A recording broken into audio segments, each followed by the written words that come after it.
Attorney General William Barr appearing in front of the House Judiciary Committee. The hearing centers around accusations he aided and abetted the worst failings of the president. Democrats allege Barr has committed numerous abuses of power, including his role in the federal crackdown on racial justice protests. That includes the decision to forcibly break up a peaceful demonstration in Lafayette Square. So that the president, with you and others at your side, could walk across the park and have a photo op in front of St. John's Church. Giving the time in the coordinated attack against the peaceful demonstrators, it strains credulity that this was not planned for use of political purposes. Barr said the decision to move the protesters was proper because the crowd was very unruly. And to say that this had to do with a photo op, it's akin to saying that we invaded the Philippines in World War II so Douglas MacArthur could walk through the surf on the beach. What makes me concerned for the country is this is the first time in my memory that the leaders of one of our great two political parties, the Democratic Party, are not coming out and condemning mob violence and the attack on federal courts. Why can't we just say, the violence against federal courts has to stop? Could we hear something like that? Mr. Attorney General, I totally agree. I support what you're doing, and I support what President Trump is doing for law and order in our country, and I yield back.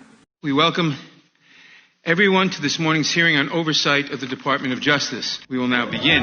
I'm reclaiming my time, Mr. General. I'm reclaiming my time. Mr. Attorney General, I have short time. Can you just tell me why you have not... Mr. Attorney General, I want to respect you, but I have a short time. First, I'd like to respond to what you... Would you please answer my question? My time is limited. I have the time. Thank you. May I respond to these? Reclaiming my time. Yeah, I'm answering your question. Well, you got to let him answer. Reclaiming my time. The night before... That is Monday night. I know your story, but I'm asking... Well, I'm telling my story. That's what I'm here to do. Well, I do. That's why I'm here. My question. Well, I'm here to tell my story. And on the night before, on February 10th, sir, on February 10th, I directed... Reclaiming my time, and I know you don't want to answer. Think it's fair? Do you think it is fair for a 67-year-old man to be sent to... Said that reclaiming my time. You can give a speech or you can ask questions. If you do the latter, you need to let the witness answer the questions. I reclaim my time. I wasn't reclaiming my time. Reclaiming my time, Mr. Attorney General. Reclaiming my time. Reclaiming my time. Reclaiming my time. I don't think we've ever had a hearing where the witness wasn't allowed to respond, particularly when you think about the fact we got the Attorney General of the United States here. Gentleman does not have the time. I don't want the time. I want the Attorney General to be able to have enough time to respond to accusations and questions asked him, and you guys not cut him off. Reclaiming my time. Okay, reclaiming my time. Excuse me, the time is fine. Will you restore my time because this witness is speaking over my time? You went over time. Let the witness respond. Mr. Barr, I just asked for a yes or no, so let me just tell you, I'm starting to lose my temper. Excuse me, this is my time. Excuse me, Mr. Barr, this is my time, and I control it. I may reclaim my time, sir. I've only got 2 minutes, sir. That they recognized. Mr. Barr, if I may. Yeah, but this is a hearing. I thought I was the one that was supposed to be heard. The one I voted by reclaiming my time. Okay, reclaiming my time. Reclaiming my time, sir. Mr. Barr, I will get to that. Reclaiming my time. You answered the question. Okay. I have another question for you. On June 19th of 2020. Actually, I need to answer that question. Mr. Attorney General, you did answer the question. No, you said under penalty of perjury. I'm going to answer the damn question. Okay? You said the answer was yes, is what you said. Well, are you saying no? I think what I was referring to, and I'd have to see the context of it, was the supplying of documents. No, Mr. Attorney General, this statement was not limited to the supply of documents. You stated at a press... Mr. Attorney General, reclaiming my time. Reclaiming my time. For months you've tried to get the Attorney General to come. He's here. Why don't you let him speak? Why don't you let him answer the questions? Gentleman is not... Time after time. If you want the Attorney General to come, at least let him answer the questions and the accusations made against him. The gentleman's rudeness is not recognized. Rudeness? Rudeness is on the other side. Sorry, Mr. Chairman, could we take a 5-minute break? Dean is recognized. Could we take a 5-minute break, Mr. Chairman? No. That's a common courtesy, Dean is Chairman, of every witness.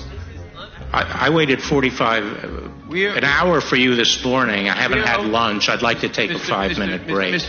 Okay, so all day. Attorney General, the time is mine. We've waited a long time for you to come here. The time is mine. You've waited to talk to me like this? You didn't need to wait so long. When asked about reclaiming my time, I'm surprised at your lack of respect for a member of Congress. Reclaiming my time, sir. I'm running out of time, sir. Without objection, the hearing is adjourned. Did at the time. Problem again. The guy who was going to keep it all quiet, he's been fired. Now, how do they continue the cover-up? Real simple. Jim Comey leaks his memos with the express purpose of getting a special counsel appointed to investigate something they already know is not true. And that's exactly what happened. We get 2 years, 19 lawyers, 40 agents, 500 witnesses, 2,800 subpoenas, and a $30 million cost to the taxpayer, and they come back with nothing. Absolutely nothing. And so all they got left is to attack the Attorney General, who had the courage to state the truth right from the get-go. The first time he testifies after he's confirmed. And you guys attack him every day, every week, and now you filed articles of impeachment against him. It's ridiculous. He had the courage to do what no one else would do at the Justice Department. Sally Yates wouldn't call it spying. Jeff Sessions wouldn't do it. Rod Rosenstein wouldn't do it. Chris Wray sure as heck isn't going to do it. So, Mr. Attorney General, I want to thank you for having the courage to call it what it was, spying. I want to thank you for having the courage to say we're going to get the politics out of the Department of Justice that was there in the previous administration.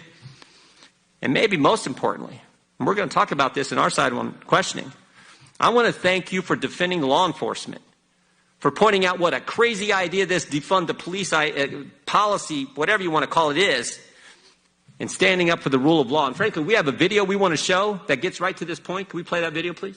By June, President Trump irresponsibly continued to refuse to wear a mask despite the public health guidance from his own experts. Was that superb? Yes or no? Which guidance? The earlier guidance that the masks wouldn't work? You know exactly the guidance that we're talking about. Attorney General, the time is mine. We've waited a long time for you to come here. The time is mine. You've waited to talk to me like this? You didn't need to wait so long. When asked about the use of pepper bombs fired at Americans in Lafayette Square. But I want to continue just on this, quote, peaceful protest for a second. You made a comment just a second ago on these rights. Talking about the courthouses just down the street, what if they decided, do you think that this body right here would rise up if they decided to go tonight and paint the Capitol building? This body, I'm not sure. I think this side would, I'm not sure. Yeah, this side, other side, I'm not so sure. It may be the peaceful protest to burn down the Capitol. Maybe we're back to 1812 again. You don't read the president's tweets? No. Well, there's a lot of evidence in the president's tweets, Mr. Attorney General. I think you should start reading them because he said Mr. Stone showed guts, but on July 10 of this year, Roger Stone declared to a reporter, I had 29 or 30 conversations with Trump during the campaign period. Trump knows I was under enormous pressure to turn on him. It would have eased my situation considerably, but I didn't. The prosecutors wanted me to play Judas. I refused. Are you familiar with that Stone statement? Actually, I'm not. So how can you sit here and tell us, why should I investigate the President of the United States if you're not even aware of the facts concerning the President using the pardon or commutation power to swap the silence of a witness? Because we require, a reliable predicate before we open a criminal investigation. And I just gave to you, sir. I don't consider it. I consider it a very Rube Goldberg theory that you have. Well, it sounds like you're hearing this. And by the way, if I applied this standard, there'd be a lot more people under investigation. Mr. Attorney General. Wait a minute. So I want to be clear. So there is another investigation on that issue specifically going on at the Justice Department right now? Yes. Wow, that's great. So Mr. Durham is looking at how the whole Trump-Russia thing started. You have another U.S. attorney. Can you give us that U.S. attorney's name, or is that something you're comfortable doing? Or? John Bash of Texas. John Bash of Texas is looking specifically at the fact. At unmasking. 38 people unmasked Michael Flynn's name 49 times in a 2-month time frame. 7 people at the Treasury Department unmasked Michael Flynn's name. Is this an issue that Mr. Durham is looking into? I've asked another U.S. attorney to look into the issue of unmasking because of, the high number of unmaskings and some that do not readily appear to have been in the line of normal business. Wait a minute. So I want to be clear. So there is another investigation on that issue specifically going on at the Justice Department right now? Yes. Wow, that's great. So Mr. Durham is looking at how the whole Trump-Russia thing started. You have another U.S. attorney. Can you give us that U.S. attorney's name, or is that something you're comfortable doing? Or?